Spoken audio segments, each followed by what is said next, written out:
10 ಉಸಿರಾಟ. ಹಸ್ತ ಊರಿದ ಮೇಲೆ ಹಾಗೇ ಇದ್ದು 10 ಉಸಿರಾಟ ಇದ್ದು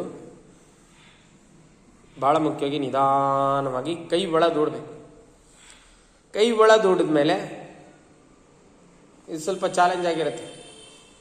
ನತ್ತಿ ಇಡೋ ಪ್ರಯತ್ನ ಮಾಡಿದೆ. Very good. ಸೊ ಹಿಂಬದಿಯ ಸ್ನಾಯುಗಳಲ್ಲಿ ಉಂಟಾಗ್ತಕ್ಕಂಥ ಸೆಳೆತ ಗಮನಿಸಿ. ಕೈ ಇನ್ನೊಂಚೂರು ಒಳಗಿಡಿ. ನತ್ತಿ ಇಡೋ ಪ್ರಯತ್ನ ಮಾಡಿ. ಸೊ ಇಲ್ಲಿ ಒಂದು 20-30 ಉಸಿರಾಟ ಇದ್ದು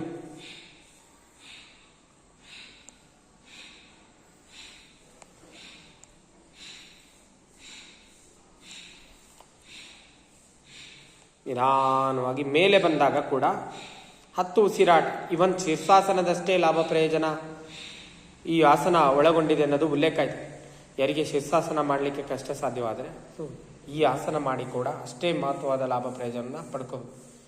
ಸೊ ಬಹಳ ಮುಖ್ಯವಾಗಿ ಎಲ್ಲ ಆಸನದಲ್ಲೂ ನಮ್ಮ ಗ್ಲೂಟಿಯಸ್ ಮ್ಯಾಕ್ಸಿಮಸ್ ಕಾಪ್ ಮಸಲನ್ನು ಸಚೇತನಗೊಳಿಸೋದು ಮೂಲ ಉದ್ದೇಶ ಆಗಿರುತ್ತೆ.